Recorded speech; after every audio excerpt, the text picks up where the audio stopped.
of my life, my life.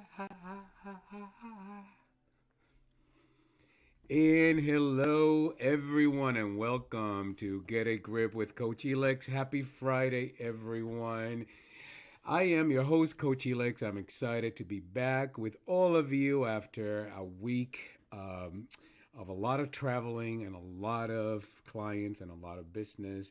And I'm here with my wonderful co-host, Stephen Frederick, who's an attorney and a medium, my husband, and a whole bunch of other things in our lives. A Right? lot. A whole lot. So, Stephen, here we are. I know you are super excited. By the way, you hear the news that there's snow coming in other parts of the country, and you can hear Stephen complain that he wishes that was here because he loves snow. At least it's got cold, so he's very happy that it's cold. But you can't wait for the winter, can you? No, I got very, very excited when I heard Buffalo was getting up to 5 feet. I don't even need 5 feet. Just a couple of inches would be nice. Oh my God. It just gets you in the mood, right? I mean, the beginning of November, I hated that it was so warm. It just didn't feel like November. Coming from a New England, born and bred, that's not winter. So. Well, But now it's good. Now it's really good.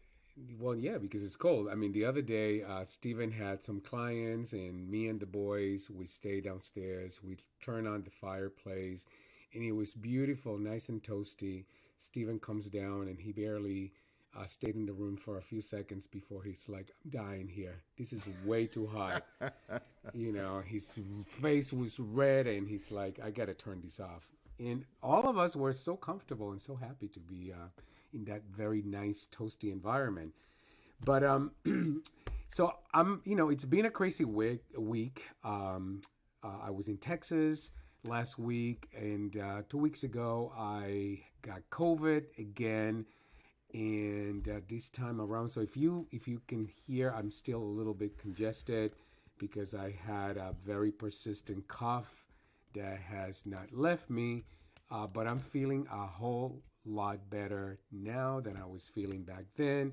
But I went on a business trip. Of course, I was negative and all of that stuff, to Texas to be with clients, and it's been crazy, crazy busy since then. And I told Stephen I'm starting to feel very overwhelmed because somehow everyone has fast forward Christmas, and all I can see and hear is people already prepping for Christmas and Christmas this, Christmas that, and I feel like we're behind the eighth ball. So I'm feeling a lot stressed about that. But Stephen, let's talk a little bit about what's going on because you got a lot going on and a lot of great things happening. Now, let's talk about you being on a Puerto Rican soap opera. You Oh, saw one please. house. Well, actually, I saw it first. A Christmas tree in the window, and that means all of Cape Cod is decorated now, and we're behind. One house.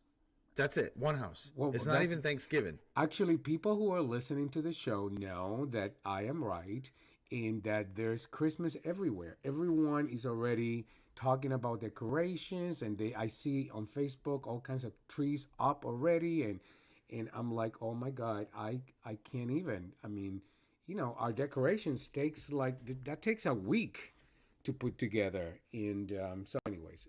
I'm not being dramatic. Yeah, I'm yeah. not. I'm being realistic. No, So, dramatic. Yes, you all fit right. right in a La Supadora. So, just saying. Well, I am Latin, and we do grow up watching very hysterical, dramatic soap operas. So I'm not gonna lie. Maybe there's a little bit of that in me. Yeah, But more than a little. And by the way, just for everybody to know, okay, luckily, knock on wood, speaking of Elix with COVID, I never got it. So, which was yeah, really good. Which was very, very good. Stephen did I'm a beast. so well. He never got it, and but here we are. Hey, listen, 1, 2, 3. I feel much better. Thanks to my doctor who took very, very good care of me early on, and I'm starting to feel much better. And my cough is definitely starting to sound much, much better than it was even a No, few you days, sound even a you few sound days so much ago. better, Elix. So Yeah. much better. But tell people, let's talk about what's going on. Listen, Sure. you moved into a new office. We have a the longest unsolved crime in the United States has been No, no, no. now Massachusetts. in Massachusetts has now been solved, and you had a role in that. So we got Yes. to talk about that. We got to talk about what you have coming up because you have a whole lot of things going on. So let's go because we have an amazing guest, in the pipeline. And so why don't you tell people what you've been up to? So here it is in a nutshell. That I did my first documentary, or I was part of my first documentary, and that was premiered this past April, called Lady of the Dunes. And as Helix said, it's the oldest unsolved, or was the oldest unsolved crime in Massachusetts. And the goal from Frank Durant, the producer and director, was to hopefully have this documentary sort of push the cart to the finish line, or over the finish line, and figure out who this woman was. Not even really necessarily who killed her, but who this woman was, because she died in 1974. Lo and behold, it actually happened that it will be 3 weeks this Monday. They came out with the news that via genealogy and DNA, they found out who she is. And the greatest thing for me is, I mean, first of all, the greatest thing, I was in the documentary as a medium, but the greatest thing is that I wrote a note that Lady of the Dunes, dictated to me. In one of the highlights this was back in April 2021. So this is like a year and a half ago when I wrote this note. And at that point, April 2021, I gave it to the director. I gave it to the gentleman who's writing the book, Lady of the Dunes. So it was already out. And I asked Lady of the Dunes, who killed you? And she said, the killer's name started with a G or a J. Because you know what? If it was like a B, it would have just been B. I only do G and J because I don't see letters, I hear them. So when Lady of the Dunes said it started with a J, I don't know whether that's a G or a J, because just could be, just like Jerry could be spelled G or a J. In any case, I wrote G or a J, and lo and behold, the prime suspect right now is her husband, and his name is Guy with a G. So there's a lot more validations in that note, but that's just one of the highlights that I am so proud of in connecting with Lady of the Dunes. Well, also, I mean, I would say one of the even biggest highlights, it's her name, her Yes. first name. Yes, she told me, I said, what do you want me to initial this note with? And she said R-A-D, as in rad, and her first name is Ruth.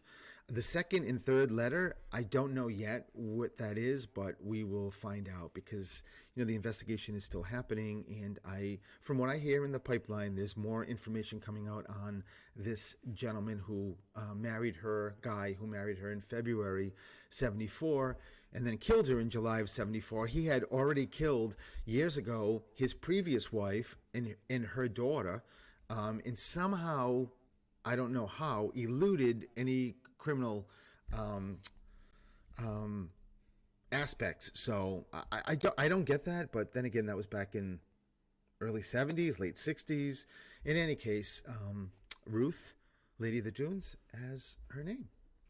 So, if you are wondering about that note, you too could get a note, and that is available, right, Stephen? Your own note, and it's called A Whisper in a Note.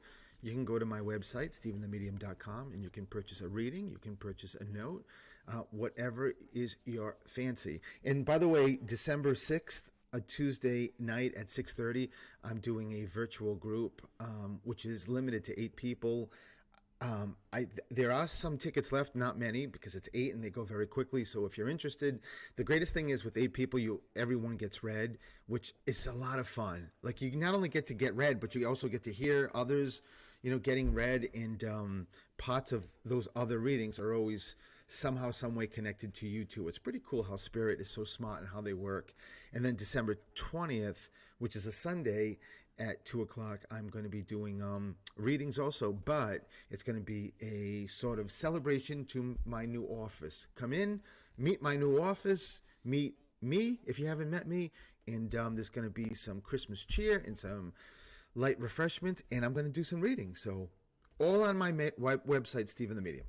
Stephen the Medium. And where's your new office? It is in New Bedford, and it is amazing. Every time I talk about my office, I give a big shout out and thanks to Bill Whalen and Missy and Marie and Jason, and I could go down the line because these people are, it starts with the top with Bill and his company and the people that work with him. It's just and his wife Missy. They're just I don't know. There's not even an adjective I can properly give to them, Elix, because they're just Bill is just such a giver, and I just thank him from the bottom of my heart because when the incident happened with Stoughton in my old office and I got out of there, I had nothing. I mean, I had to cancel all the appointments because I couldn't go back to that office. And if you're wondering why, you can go on my website or on Facebook, and you can see why there was an incident there. And I had no place to open up appointments and, like I said, cancel appointments. So it was rough. Never mind the mental issues that I've been dealing with. And the fact that this just, was presented to me is just pretty amazing with this new office. Yes, and we are absolutely very blessed to have the support of all of these individuals. Well, you know what, Elix, not to interrupt, but yesterday when I stopped in the office and I noticed that I didn't have a suite number, that was outside of my office, it took seconds for that to get back to Marie, who is just, an amazing woman by herself. But then the guy that is in the front door said, "Oh yeah, I already saw that. It's already going to be on the screen. It's going to be ordered." These people are just amazing. Yeah, Marie, she works like she's fast. She gets things done. That woman. Oh, she sure does. Yeah, I don't know. The only thing about her is that husband of hers. We're not too crazy about him. He's all right. I think he's listening. So I'm sure I'm gonna be getting. I love Dennis. I love him. Nasty text very soon. but also before we take our first break and get our guests in, we have something happening Sunday. Yes, we have. We can't really give too many details about it, but there is something very fascinating happening here, and I'm really excited about it and where this is going. So, just the great thing is, stay tuned. Stay tuned, and if you want a little taste, you got to go to Stephen the Medium YouTube and take a look at the Steelix series. There's 4 episodes posted, and there's a whole lot more. And something is going to be shifting. And we got a whole lot happening. So it's all very exciting. Yes. So, excuse me. So today we have an amazing guest, and we are talking about how to empower women, how to help women improve their health and take control of their lives. And I have an amazing woman to talk about how to empower women, and that is, Dr. Johnson. Dr. Johnson is she's passionate about women's health through her expertise as a urogynecologist.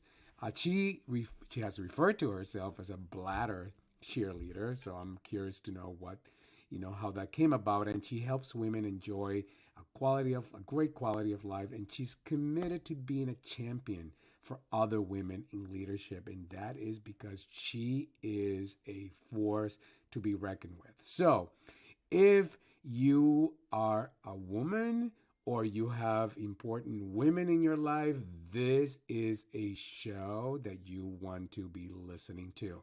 So we're going to take a break. When we come back, we're going to get Dr. Angel Johnson on the phone, and we're going to talk about empowering women, improve your health, and take control of your life. We'll be right back.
And hello, everyone, and welcome back to Get a Grip with Coach Elix. I'm your host, Coach Elix, with me, my wonderful co host, Steven is here. Stephen the medium, an attorney, a medium, and also my husband.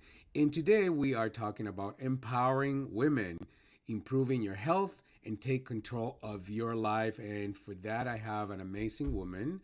Dr. Angel Johnson is a mom, a wife, and a board certified urogynecologist passionate about improving women's quality of life, especially as they enter their perimenopausal years. She has over 12 years of experience in the medical fields of obstetrics and gynecology, and she's currently the director of women's health at Greater Boston Urology, which happens to be one of the largest urology groups in Massachusetts.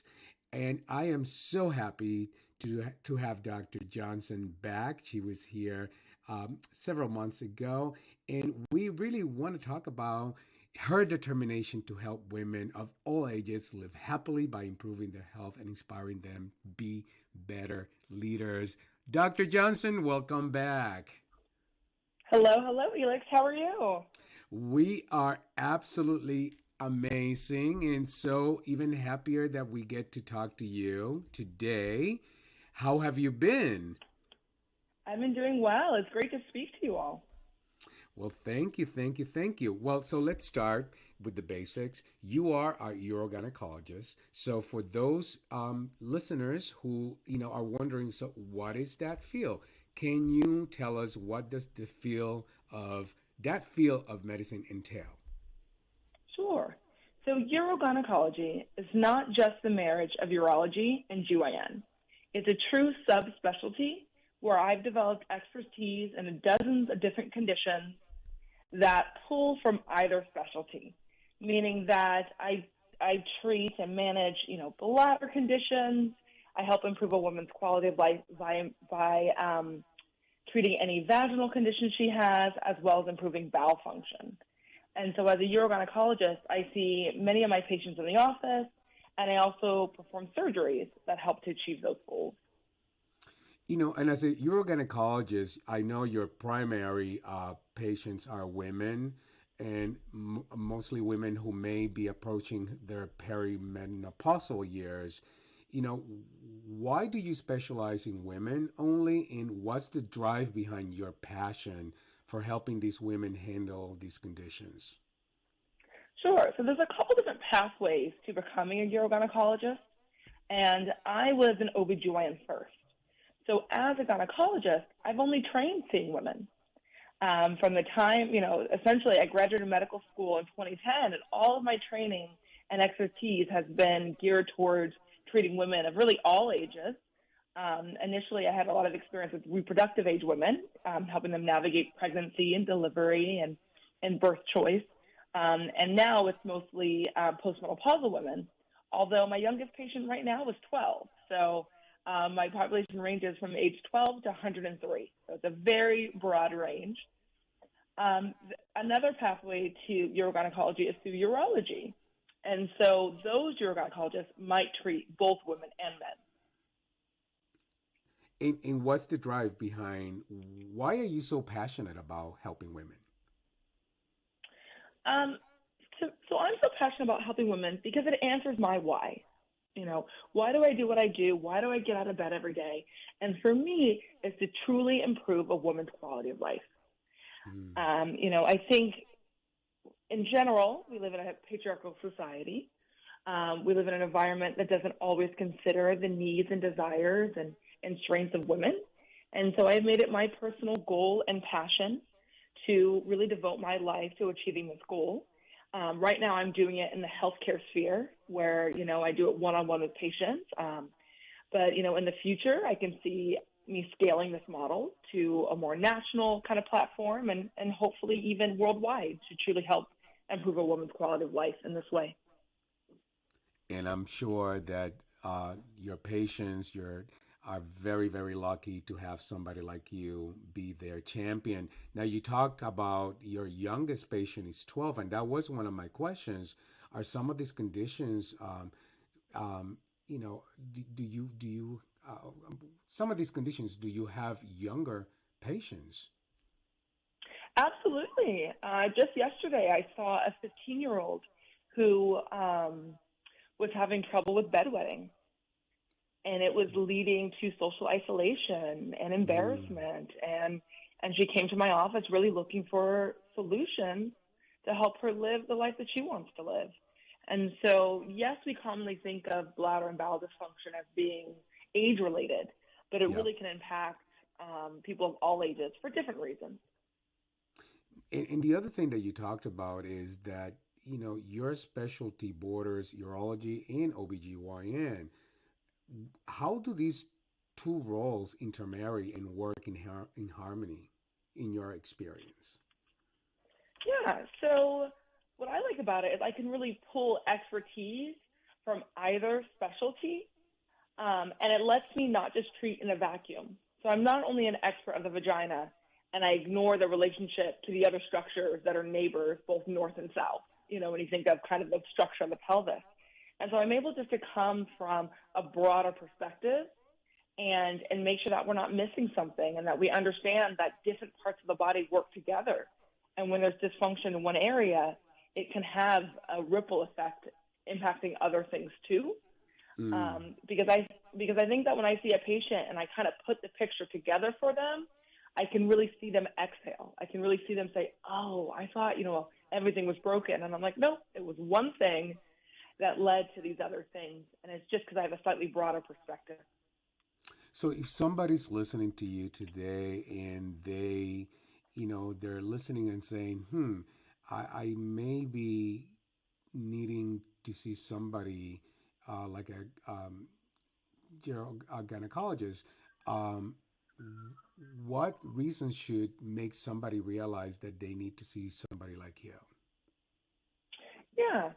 So I don't practice general GYN. So if they need a pap smear or just an annual checkup, then they really should go to their regular OBGYN because they're going to Yeah, get, yeah. extreme care and extremely high quality care from that individual. But if they find themselves having a condition where they've seen a doctor for this before, maybe even two doctors, and they're just not getting better, that's when it's time to see a specialist. And so for me, if it has anything possibly to do with your bladder, your vaginal or your bowel health, then I'm happy to see you. You often don't need a referral. It really kind of depends on your insurance type to see a urogyne. But all in all, you have a condition that you feel isn't quite right and hasn't been getting better, or even it's getting worse, then it's time to see a specialist. Very good. Now, the other question, when you talk about that 15-year-old, it makes me think that, some of these your gynecological related conditions tend to affect the self-esteem of women of any age, right? And do you encounter these mental health disorders with some of your patients, and how do you advise them to deal with them? Absolutely. Your mental health is your health. And so I see it in both directions. I see patients who are struggling to cope with life for a myriad of reasons. Maybe they have increased anxiety or depression, and that can Mm, manifest in different health related conditions like pelvic pain or bladder dysfunction. And then I see the reverse, where people become socially isolated because they're afraid of having an embarrassing accident out in public. And so it mm. can severely impact their mental health kind of in both directions. And one of the first things I do is I help to kind of label that, to let them know what's going on, that it's not their fault, they haven't caused it, and that many of these conditions are treatable if not curable. So maybe they feel this way right now, but they won't in the future, and that we're going to partner together to help them achieve that goal. And that's usually how I help address it. I also understand that I'm not, I am one doctor, but I treat in a very collaborative way. So I will Yes. help see, what is their medical support? What is their social support? Do they have a therapist that they can talk to? Do they have, intimate relationships or close personal relationships where they have a shoulder to, cry on, or someone to help navigate life with? And so I do, look into those other vital kind of support networks as well to help bring them into kind of what we're doing in my office. And Dr. Johnson, as I'm listening to you, it's very clear that, you are more than just a doctor or a specialist. You are a champion for these women. You really are somebody who really has a really big commitment to get behind them and really support them in their journey to get them better. That's really wonderful. Stephen, I know you have a question. Hello, Dr. Johnson. It's Stephen. Hello, hello. How are you? I'm good. You know, I know all the amazing things what you're doing with your specialty, but is it right now, and I know you just talked about your platform, you can see it expanding. If someone, if there's a woman in Texas or Oregon that's listening to this and has some, maybe she's dealing with something that what you're explaining sounds like, oh my God, this would be the perfect doctor. Do you know, Dr. Johnson, what it's like out there in the rest of the state? I mean, in the rest of the country? Is this a specialty that you've put together, that, and that's why you said you want to expand it, or are there doctors that are sort of specializing the same way in the country? Yeah, so there is a whole network of board certified urogynes that have had advanced training in this subspecialty and are equally devoted to improving a woman's quality of life. And fortunately, we are spread all over the country. Now, we do tend to coalesce, or in the big cities, but there are urogynes in at least all 50 states, if not multiple urogynes. If someone's listening out of state, I would actually have them go to our national website, and it's the American Urogyne Society. The acronym is AUGS, AUGS.org, and they have a tab that says Find a Urogyne. You put in your zip code, and they'll let you know an office that's near you, and they'll help to target towards, again, a board-certified urogyne who has expertise in your health and condition and treating the conditions that you're most concerned about. But yes, fortunately, this subspecialty is growing. It's relatively new, but it's growing and expanding, and we're able to provide the service for women. I love that, Dr. Johnson, because it's a great thing for somebody that's spread across the country that may say, "Oh my God, how can I get that, or how can I get to that resource?" So thank you for that. And I would say that if you live in New England or in Massachusetts, you are very lucky to then have access to somebody like Dr. Johnson and Greater Boston Urology here in the States. So that is something to absolutely keep in mind. But you know what else we have to keep in mind? That it is time to take a commercial break. So Dr. Johnson, stay here with us. We have plenty more questions to ask you, and we need to take a break. We'll be right back. All right.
And hello, everyone, and welcome back to Get a Grip with Coach Helix. I'm your host, Coach Helix. With me, my wonderful co-host, Steven.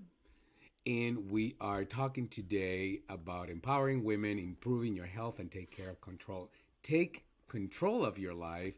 And we have an amazing guest. She happens to be the top board certified urogynecologist here in Massachusetts. She works at the Greater Boston Urology Group, and she also happens to be somebody that I have a great deal of respect and appreciation, and a friend of mine, Dr. Angel Johnson. Dr. Johnson, welcome back. Hello, hello. Elix, you So, can introduce me anytime. uh, because I do such a great job. Absolutely. Absolutely. Well, listen, that's because you got what it takes. So we've been talking about the field of um, urogynecology, and one of the other questions that comes to mind is hormones play a very significant role in women as they age, and specifically when they reach menopause. Are there any medical conditions in your field that change in that the changing hormones contribute to? Absolutely. So, one of the kind of top 5 reasons that women see me is when they start approaching menopause or when they're in the mix of it. And I jokingly refer to menopause as puberty in reverse. Mm, And really, what it is that your body's hormone fluctuations are coming to an end. And the female body, nothing is more natural to the female body than estrogen. It's how our brain works, it's how our body works, it's what makes our skin so soft, and our different processes work. And so when that fluctuation ceases, it really can cause havoc on some female bodies. Not everyone, but on a few lucky folks. And so some women will come to me because they're having night sweats and hot flashes, because estrogen actually helps to regulate your mm, temperature sensors in the brain. And so, if they're not having enough estrogen, a woman can suddenly become hot and flushed. They can turn beet red and start sweating. And that can lead to a decrease in quality of life and discomfort. It can lead to disruption in intimate relationships. If, at night you're fighting over the temperature and opening windows and taking off blankets. It can lead to a lot of mood changes where women can become depressed or anxious, increased emotionality where they have a short fuse. And that can, of course, be disruptive in both private and at work and in some of those relationships.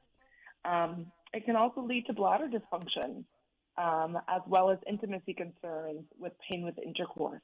And so it can be pretty pervasive. And that's why women will come in at that time of life if this is impacting them and asking for help and asking for clarification. mm. And talking about bladder dysfunction, there about 33 million people suffer from an overactive bladder, and I know that you call yourself a bladder cheerleader. How did you settle for that name? Oh, yeah. So, in general, I'm probably a cheerleader. I'm a pretty optimistic person, but um, I do call myself a bladder cheerleader because not only do I explain what's going on, I let them know that it's not as if their bladder's working against them, but I kind of explain the science behind what's happening. But I also empower the person in front of me to make pretty simple changes in their life to take control of the situation. And I encourage them and let them know that they're able to do it. Something as simple as cutting down coffee, avoiding alcohol, or even carbonated beverages can really Mm, change your life. And these are things that you can do if you set your mind to it. And so I think by describing the intervention, by motivating the person in front of me to do it, and I have faith in them, and it's just a matter of them having faith in themselves. That's where I kind of deem the term bladder cheerleader. And so I do know that I have some patients who come back again and again just for our interaction and to be that accountability partner to keep them on track. yeah, I personally think you are a cheerleader, period. You're a cheerleader for women, you're a cheerleader for women in leadership, and you're just a cheerleader, period. And you also talk about um, women suffering from weak pelvic muscles. What causes that condition? Yeah, so there's a few known causes. One being childbirth, heavy lifting, even constipation, just straining to empty, can weaken the pelvic floor. And some people are just born where they're a little too stretchy. And so we call it a connective tissue disorder, but essentially they're just built where their ligaments and their muscles, kind of the structures that keep them together, are more stretchy than they should be. And so those women may not ever have a child, and they can already have a weak pelvic floor and have their pelvic structures start to kind of fall, just because of the way that they were built. Mm. Very, very interesting. But I want to talk about, as a woman in the leadership space, what challenges do you face in your different roles while being at the top? I think there's several. I think the first one that women in leadership have to overcome is I call it being the only. What does that, For me, what does that mean? Yeah. Yeah. So what that means to me about being the only is I'm an only child. So I kind of grew up being the only kid in the room, and sometimes in certain spaces as a female leader, you're going to be the only woman in the room. And so even if you walk in that room and you look around and you're the only one, you still have to sit at the table. You still have to speak up when you have a thought to share, or because you have a valuable opinion. And when you are that only, your opinion is even more valuable. You can't assume someone else has the same perspective that you do. And so I think it's just sitting in that discomfort of being, the one and the only in different spaces, whether that's at the executive council meeting, or sitting at a boardroom, or sitting in front of hospital leadership, or any setting. But that's one thing that I had to get used to. And I had to become comfortable being uncomfortable, being kind of the only. As a female leader, we wear a lot of hats. And male leaders might too, but I don't really know. But being a female leader, we do wear a lot of hats. And for me, sometimes I like to do everything and be everything, and that could be challenging.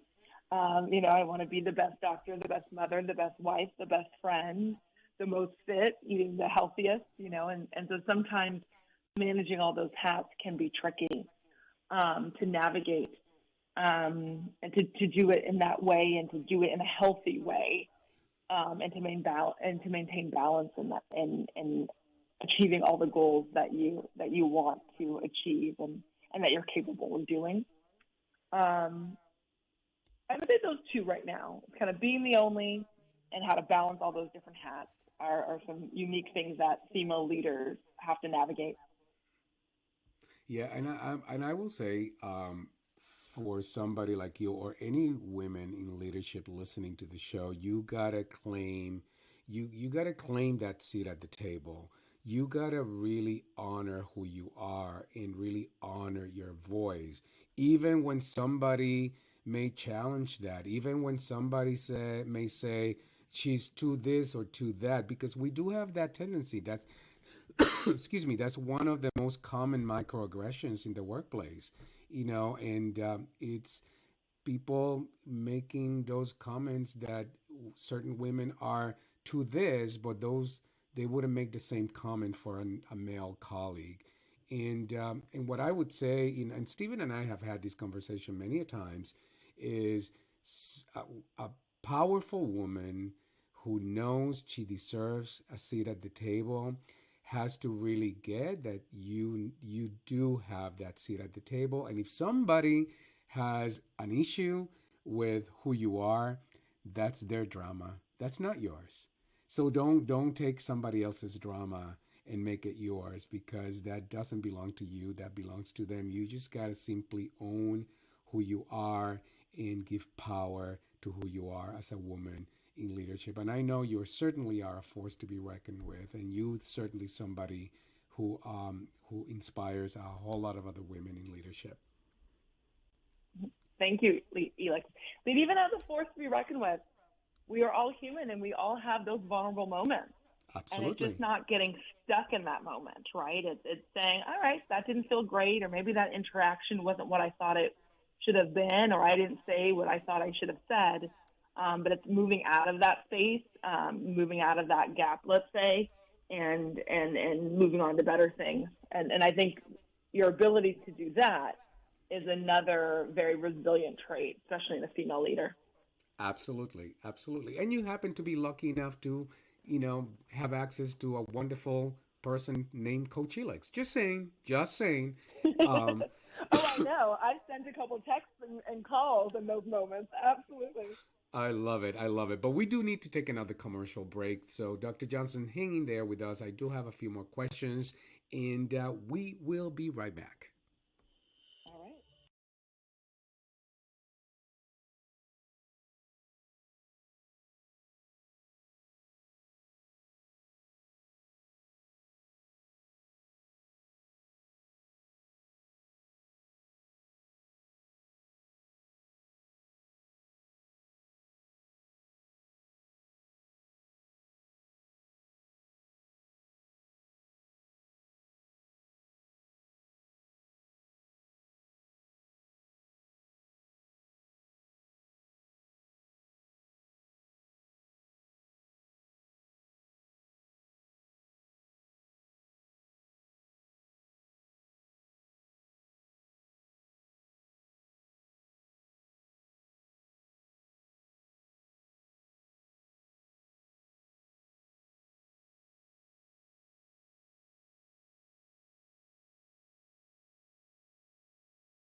And hello, everyone, and welcome back to Get a Grip with Coach Elix. I'm your host, Coach Elix. With me, my wonderful co host, Stephen? attorney Stephen Masek, also a medium, and also my husband, who happens to be my wonderful co host. And today we have a very special guest, Dr. Angel Johnson. We're talking about empowering women, how to improve your health and take control of your life. And Dr. Johnson happens to be the leading board certified urogynecologist here in Massachusetts, working for Boston Greater Urology, which happens to be one of the largest urology groups in the state. Dr. Johnson, as a woman in leadership, you also hold many roles. And one of those roles is you happen to be a mom. And you also founded a foundation. And I know that foundation, the Preston Alexander Foundation, it was inspired by your son. So why don't you tell our listeners what's the story behind the foundation?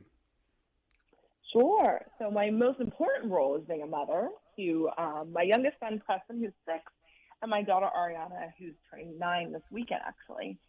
And the Preston Alexander Foundation was born out of my experience being a mother to my son who has stage 2 chronic kidney disease. He was born with a condition called posterior urethral valve, which means that when he was in my belly, when he was growing in my womb, he had a little extra tissue in his urethra. So instead of urinating, which is actually how babies make amniotic fluid, kind of the fluid of pregnancy, and instead of it going out, some of his kind of went back up into his body and led to some kidney injury. And it was kind of this abnormal cycle that happened until he was born, which through a pretty minor surgery was then corrected. However, the damage was already done to his kidneys. So he ended up at 14 months old having his right kidney removed. And it led to a journey of multiple office visits, multiple ER visits, and hospital stays, and just kind of navigating the world of healthcare in a very different way than my everyday, right? As a surgeon, as you know, a physician, even my husband's a physician, I thought I knew healthcare. I thought I knew how to navigate a hospital. I knew the relationships there. But suddenly with the birth of Preston, you know, I was looking at things from the patient perspective and from the mother's perspective. And as a mom, all of my medical knowledge goes out the window because now I'm an emotional mess because this is my son. And so I was just able to really look at healthcare in a very different way. And so the whole point of the Preston Alexander Foundation is to help other parents navigating different chronic health conditions, especially congenital health conditions, helping them navigate healthcare. And so what I'm able to do, because I am a doctor and I do know how to speak what I call doctor speak, I can help represent families and help balance the interactions between a terrified mother and the doctors who are taking care of her child, help them navigate a big medical center like Boston Children's and what that looks like. I mean, I even have a list of what to pack when your kid stays in the hospital that will allow you to be comfortable so that you can then be there for your child, you know, down to bring extra sheets that are comfy and a pillowcase, just because, you know, if you're able to get a night's sleep, that's going to make you that much more effective parent. And so that's really what the Preston Alexander Foundation is to help bridge that gap between, again, a concerned parent and a hospital system and making sure that they're communicating and really speaking the same language. What a wonderful way to get into the game and really support other parents through the perspective of being a physician. Stephen has a question. Stephen, go ahead. Sure.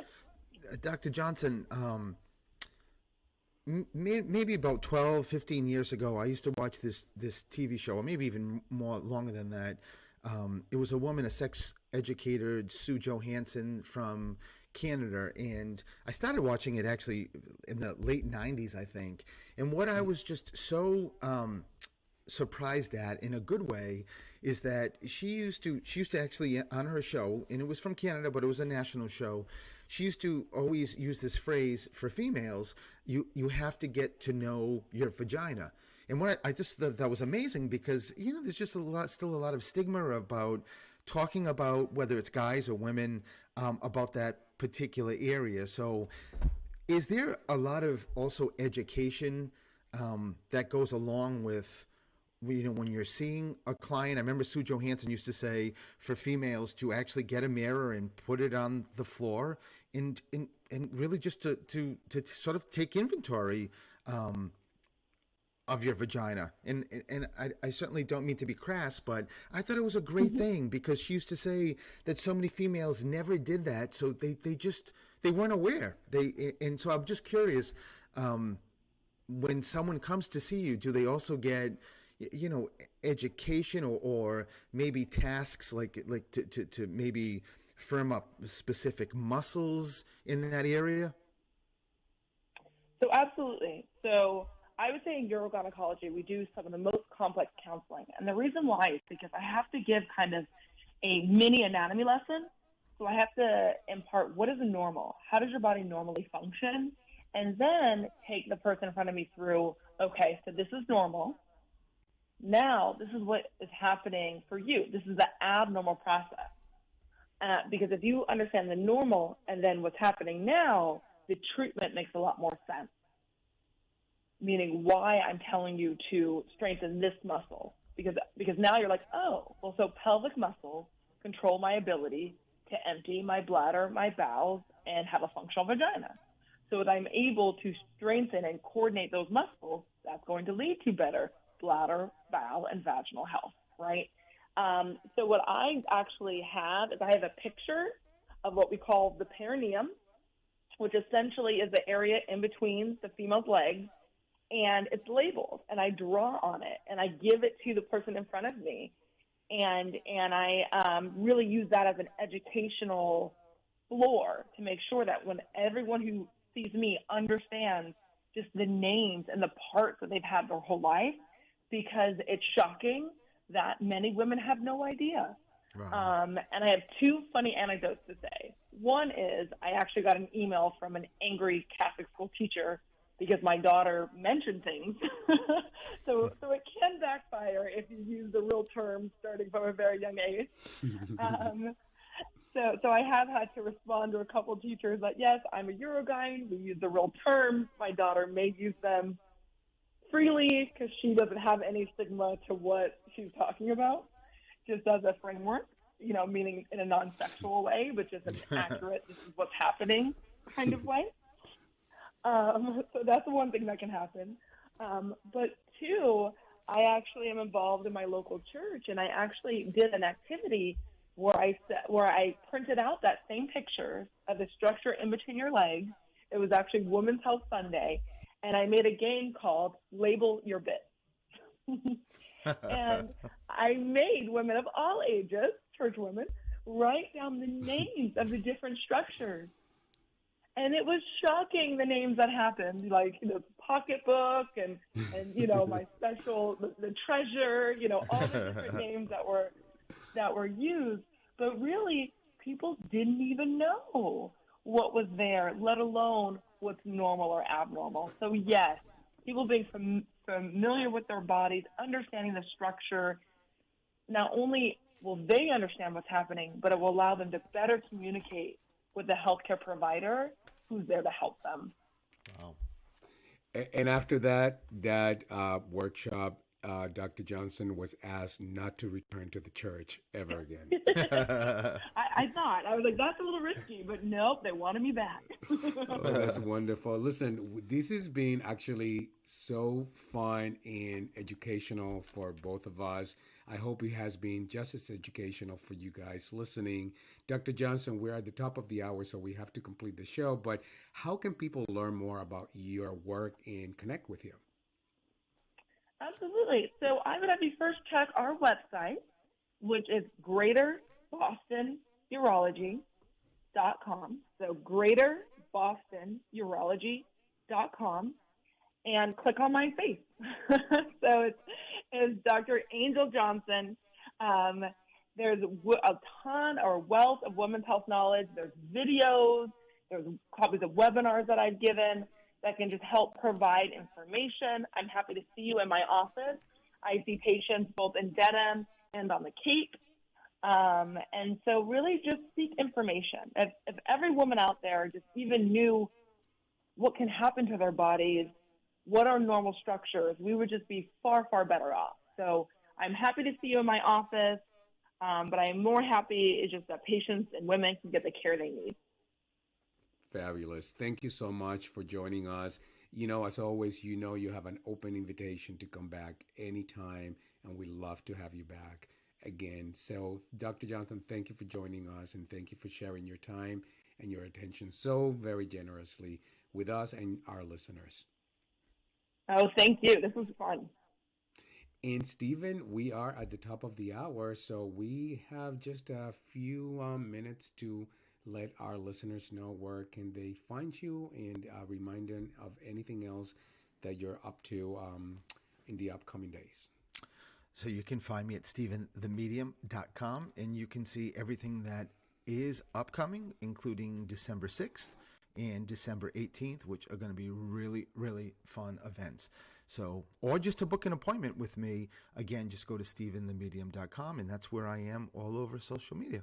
Beautiful. And if you're local in Massachusetts or New England, you can now see Stephen in New Bedford in his brand new office. And as far as Coach Elex, you can reach Coach Elex anywhere on social media at Coach Elex. Or if you can check, you want to check my website, you can go to coachelex.com. And it's been awesome, and we'll see you again next week. So have a wonderful weekend, everyone. See you again very soon. Happy Thanksgiving, and Happy thank you, Mark, also. Oh, my goodness. Thank you, Mark. You know what? We do not have a show next week. Thank you, Stephen, for reminding me, because it is the day after Thanksgiving, so we do not have a show. So thank you, Mark. Thank you, Mom, Miss Ellie, Mark's mom, whom is listening. And thank you to the entire team at WARA for always being behind the scenes, helping us, and for everything that you do. So everyone, have a wonderful Thanksgiving. Thank you for reminding me, Stephen. And we'll see you again in 2 weeks. Bye-bye. Bye.